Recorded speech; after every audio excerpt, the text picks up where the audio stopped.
Welcome to my pickups video for October 2021. Since it's October, we're going to start off showing something really scary that I've bought. Controllers with loose sticks. It was this N64 bundle that I got for 850 kroner with shipping. The reason I bought it is because it had Mario Kart, which is for some reason really expensive here in Denmark, even though it's the exact same version as other countries has, and it's not that rare. It's just worth about 400 kroner, which is much more than internationally.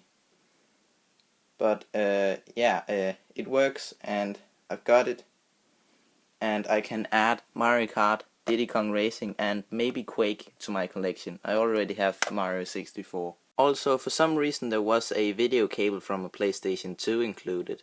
This is a solid little pickup from my favorite thrift store. It was only 2 kroner, and I already have it, so it's going to be sold. Next up was someone who was giving away 2 Bang & Olufsen CRTs on Facebook Marketplace. And I snapped up this one, which is a MX4000 type 7870. It was made between 1996 and 99. Sadly, the remote it came with was first of all not the right remote for the TV, and it doesn't work. But luckily my dad works in a store that has a whole bunch of old remotes that isn't being used anymore, that clients has had. And he let me have this one, which works and is the right one for the TV. And when I turn it on, the TV automatically turns to a position which I have set, which is really cool. And then it goes back again. Also, it came with this VCR, which I haven't used yet. A couple of days later I was at my grandmother's birthday, where I found a bunch of old VHS tapes I used to watch at her place. But sadly the VHS player doesn't seem to work. At least I can't turn it on. Also, she has a flea market where I found this, which I can use for videos, and I got all of this for free, but I'll have to give these back at some point, probably very soon, because I can't use them. But this one I can keep. I can use it to make clips like this for videos. I think it was last month that I got some Wii games and accessories that I was supposed to sell for someone that I know. I've finally gone through all the games, and I've decided to keep these for 77 kroner in total. I also wanted to keep this one, but that would have been too expensive for me. I'll wait till I find it in the wild sometime. So 77 kroner for these 3. These Sean White games are much more fun than you would expect. Then I went to my favorite thrift store again, where I found this one in a 360 bundle. It was, I think, 100 kroner for the 360 and a bunch of games, where this was one of them. But the 360 was the first model that very rarely works nowadays. So I asked if they would sell this, just this, instead of the whole bundle, and they said yes. I also found this shelf here. I already have 3 of these shelves, but I found this third one that I can then put right here. And then I'll have even more space on this wall, which looks very empty here at the top. Then I found a big old box of empty DVD cases, which were 1 krone each.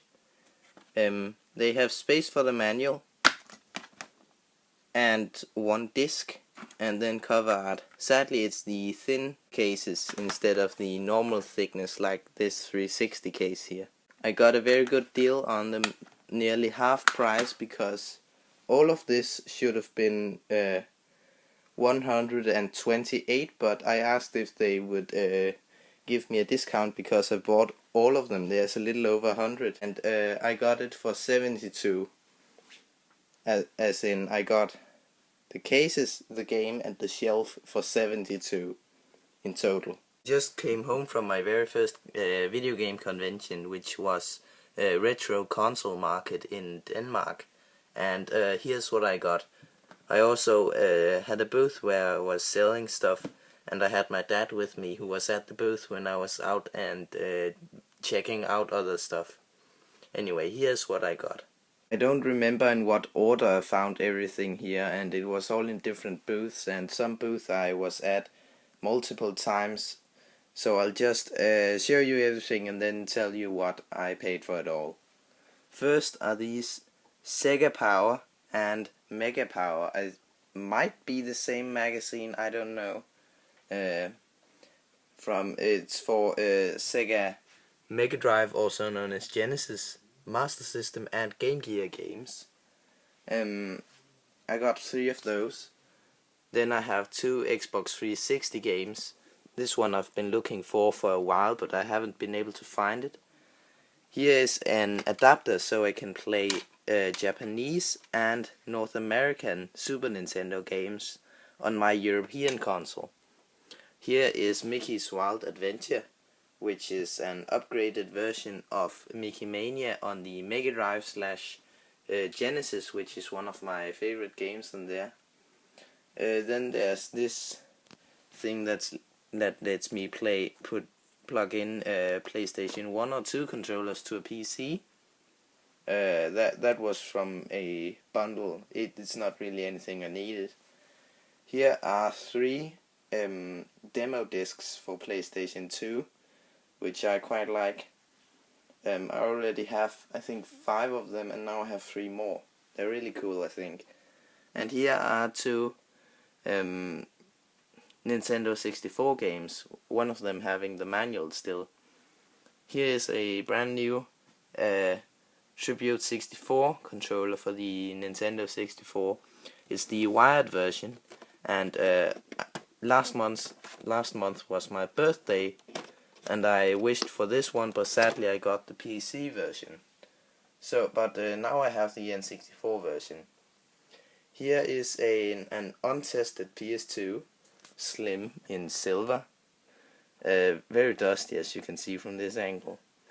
It had an official memory card and an unofficial component cable, and then the official composite cable, along with these SingStar microphones. That was also the same bundle where I got this one. It was the booth next to me who just wanted to get rid of it, so I got it for really cheap. Here's another little thing I forgot. I have this Guitar Hero Legends of Rock bundle for the Wii, with a guitar and everything, but it's missing the game.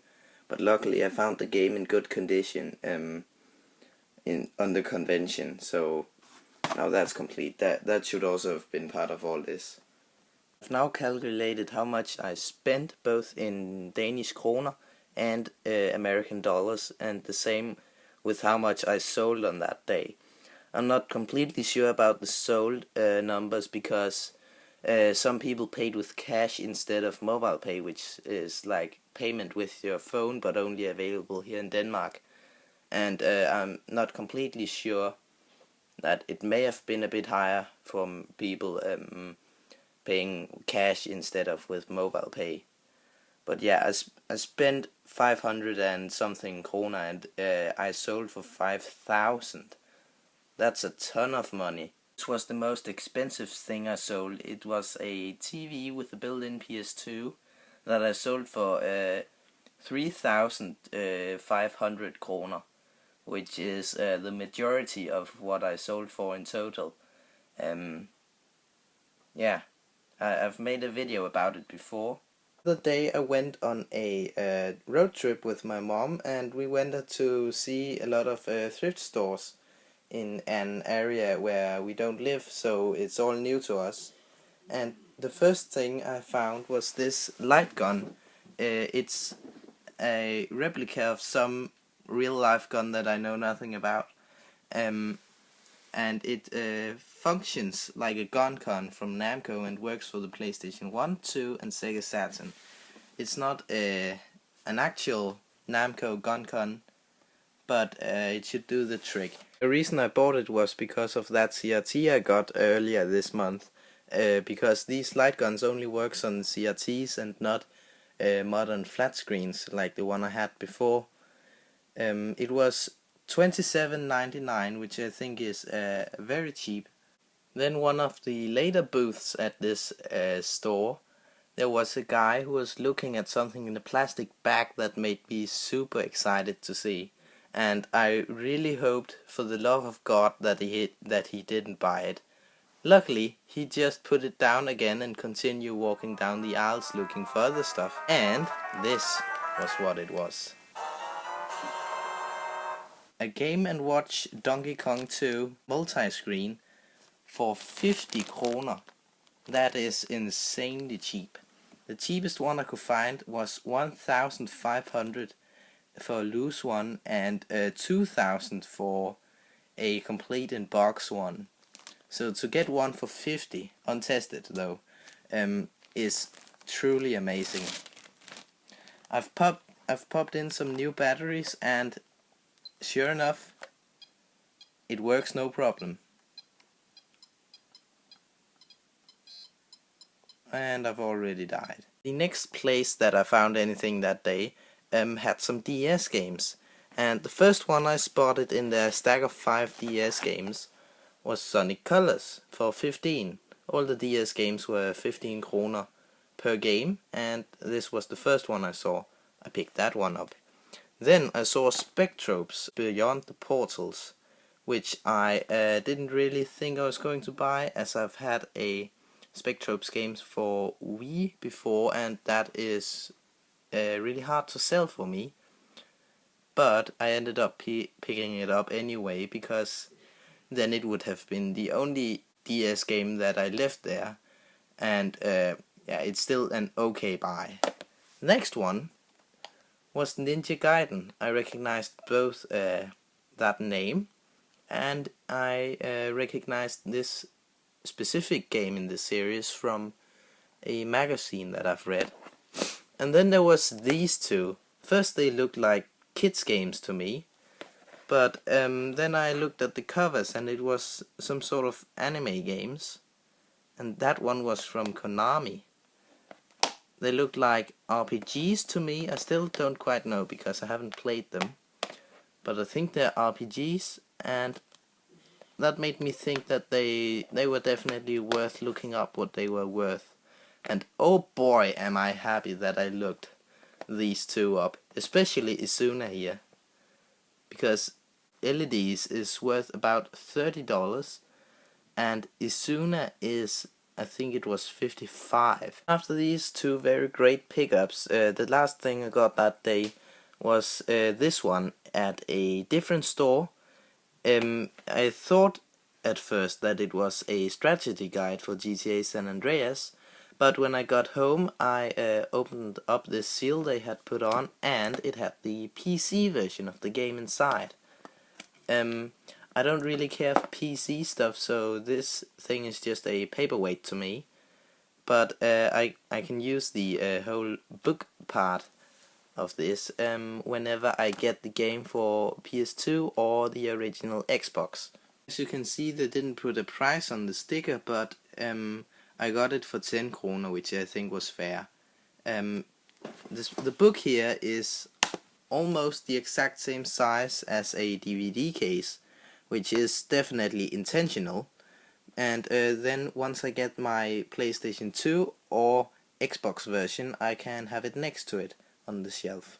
Anyway, that was everything for this month. I hope to see you next time. Please remember to subscribe and like and all that if you like this sort of content. See you!